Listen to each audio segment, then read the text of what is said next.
Hi, it's taking me about a week to stop being so angry that I could actually talk about this. May 2nd, President Trump released the outline of his proposed 2026 budget. And in that budget is a dismantling of the national park system. And I wanted to do this follow-up video on defending our national parks because I think there is a subtle and unspoken two-step process that is going on here that I'll lay out my logic for that. So this is what the budget said. The proposed budget's $900 million out of the operations of the National Park System, $158 million out of the Historic Preservation Fund, $73 million out of the Construction Fund, and $77 million out of the National Recreation and Preservation Fund. We're going to go through this step by step, but a recurring theme in here is that they argue that many parks have small numbers of mostly local visitors and are better categorized and managed as state-level parks, something that I'm very skeptical of. But to start off with, here's the operations of the National Park System. And the quote, the National Park Service responsibilities include a large number of sites that are not national parks. Well, that's correct. There are 63 national parks, 87 national monuments, such as the Statue of Liberty, that gets 3.7 million visitors a year. National historic sites, there's 76 of those, such as San Juan, that gets 1.3 million visitors a year. National parks, Yellowstone, of course, 4.5 million visitors a year. But there are also national historic parks, 63 of those, like, say, Valley Forge, which gets almost 2 million visitors a year. And then there are national memorials. There's 31 of those. Many of them are in Washington, D.C. There are things like Lincoln's Memorial. Now, they don't get visitor statistics on individual things like Lincoln's Memorial, but they estimate that there's 34.5 million visitors a year to the Washington area memorials. And then there's national preserves and 12 other designations: parkways, rivers, seashores, scenic trails, battlefields, lake shores, rivers, reserves, etc. Just because they're not national parks doesn't mean they don't belong in the national park system, nor does it mean that they're not part of our national identity.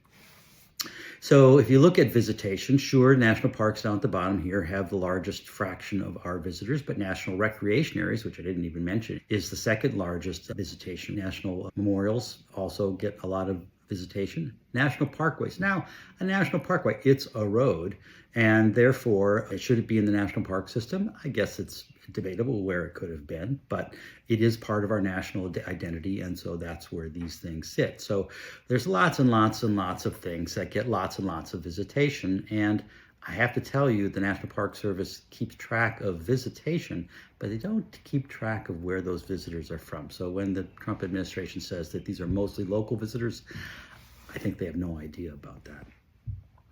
Okay, so many do, however, see many small numbers of visitors. While many get fewer than 10,000 visitors, the system doesn't track where the visitors are from. Better managed at state level. There are things like the Sand Creek Massacre Site, which receives fewer than 10,000 visitors a year. But this is not a battlefield site. It is where federal troops went in and massacred indigenous tribes in their villages. Why would a state manage this? This is part of our national heritage, not a bright mark in our national heritage, but still part of our national heritage that we need to recognize as a nation, not squirreled away within states that are unlikely to support these things. There is an urgent need to streamline, is the argument for this cut of $900 million. The annual budget for the National Park Service is less than 1/15 of 1% of the U.S. budget, or about the same amount as SpaceX's annual grant from the federal government. So is this really an urgent need to ditch our national identity? I don't think so. Okay, so we can move on from there. So the National Historic Preservation Fund, they're proposing to cut $158 million out of that. Underneath here in the small, tiny text, the 2025 budget book, which doesn't actually represent the budget, but represents the proposed budget amount. The proposed request was for $151.4 million in this area. So this effectively cuts the entirety of the National Historic Preservation Fund, and that the argument is that these have matching funds from state, local, and private resources, which is true, but matching funds does not mean redundancy, it means partnership, and therefore, how many of these things will actually get done if the federal government pulls out of its partnership on these efforts? Probably very few. So this is both giving the job job to the states to do and taking away the federal support to do it. The only way that this would actually work is if we assume states are well endowed, well funded, and have budget surpluses, which they by and large do not. Construction, $73 million cut. That's just a 30% reduction. But come on, we have seen years now of the National Park Service reports saying that they have somewhere between 12 and $22 billion of structural maintenance backlog that they need to address. The Biden administration didn't do a great job on this. To cut this even further is sending our Park Service down the road toward dilapidation. And then the National Recreation and Preservation Funds. These are taking funds from local communities. This is a 90% cut relative to the 2025 budget request. Again, they're saying that this is already supported by state, local, and private sector efforts. Again, partnership does not equal duplicative funding, doesn't mean waste or fraud. It means partnership. So that's what these are talking about. So I want to talk a bit about decommissioning national parks, park units, and turning them over to state and local entities. Now, of course, these would not be the first park units to be decommissioned. There have been about 30 that have been decommissioned across the United States. One of the more recent ones, Mar-a-Lago. It was a National Historic Site from 1973 to 1980. It is no longer a National Historic Site. Did it go to a state and managed by a state? Well, guess not. It's now the private residence of President Trump. So which ones will be canceled is the question we all ought to be asking ourselves. I pulled out 3 park units. The Maggie L. Walker National Historic Site, the Sand Creek Massacre National Historic Site, and the Thomas Stone National Historic Site. Most of us have probably never been to any of these. They all get about 5,000 to 6,000 visitors a year. They all have budgets around $1 million. Maggie L. Walker was a civil rights advocate, and this is in Virginia. The Sand Creek Massacre Site acknowledges and recognizes and teaches us about an 1864 attack on indigenous villages. And Thomas Stone was one of the signers of the Declaration of Independence. Well, we know where the racist political agenda of this administration lies, and you can just imagine that in the process of canceling DEI, that they will be canceling the parks that represent DEI, things like Maggie Walker and the Sand Creek Massacre National Historic Site, and not things like Thomas Stone, a signer of the Declaration of Independence. But we shall see. This is something we ought to be working on very, very carefully.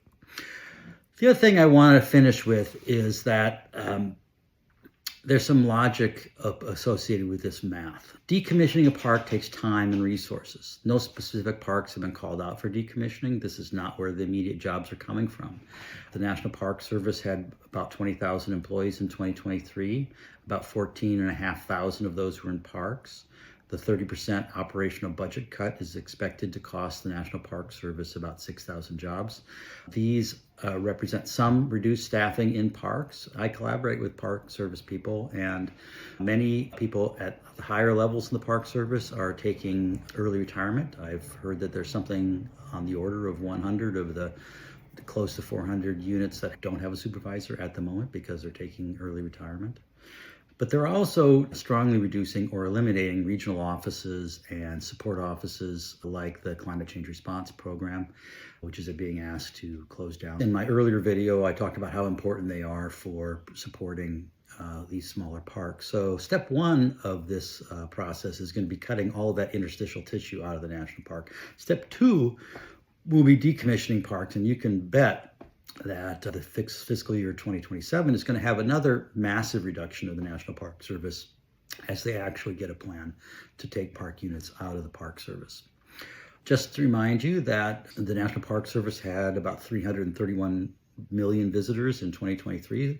That's about the U.S. population. That represents about 1 person visiting a park for every person in the United States, and about 1 million visitors each and every day of the year.